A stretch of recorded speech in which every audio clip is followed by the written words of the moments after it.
Trump और tariff का एक नया आतंक सा चल रहा है और कोई जुर्माना लगा रहा है हम पर, कोई डरा रहा है हमको। भारत को इतना सशक्त बनना पड़ेगा कि सारी दुनिया के राष्ट्राध्यक्ष भारत के शरणागत होकर के दंडवत करे। उसके लिए प्रत्येक भारत के नागरिक को अपने अपने हिस्से की एक जिम्मेदारी लेनी पड़ेगी, अपने अपने हिस्से का एक उत्तरदायित्व निभाना पड़ेगा। और जिस दिन भारत के लगभग 150 करोड़ लोग अपने अपने हिस्से की जिम्मेदारी निभाना शुरू कर देंगे, उस दिन ट्रंप साहब से लेकर के दुनिया की कोई महाशक्ति भारत को डराने की हिमाकत नहीं कर पाएगी। एक नया वर्ल्ड ऑर्डर सेट हो रहा है, उसमें भारत की अपनी एक बहुत बड़ी भूमिका होनी है। भारत विश्व की सबसे बड़ी उभरती हुई आर्थिक, सैन्य, आध्यात्मिक, सामाजिक महाशक्ति है।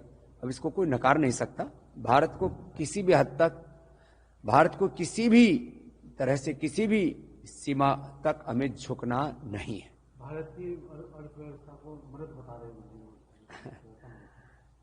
हाँ, दूसरा लगातार वो ये भी कह रहे हो कि मैंने युद्ध विराम करा दिया है व्यापार में। वो तो हो गया, अब तेरा वो बच गया तेरा। हिंदू आतंकवाद, भगवा आतंकवाद कह करके एक आतंक सा मचा रखा था। कुछ लोगों के मंसूबे थे हिंदुत्व को और सनातन को, भगवा को बदनाम करने के। वो मंसूबे उनके अब फेल हो गए, सारी दुनिया के सामने सच आ गया। अब कोई हिंदू आतंकवाद, भगवा आतंकवाद कह करके भारत के सनातन धर्म को बदनाम नहीं कर सकेगा। शुक्रिया कोर्ट को।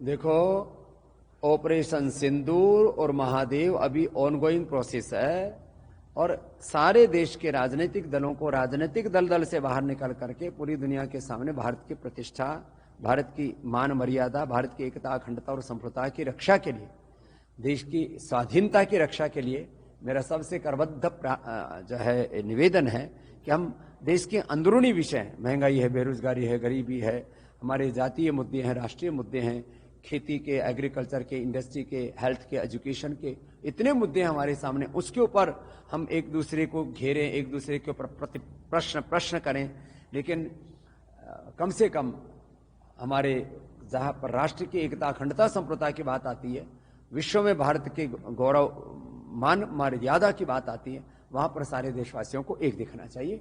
यही मेरा सबसे निवेदन है।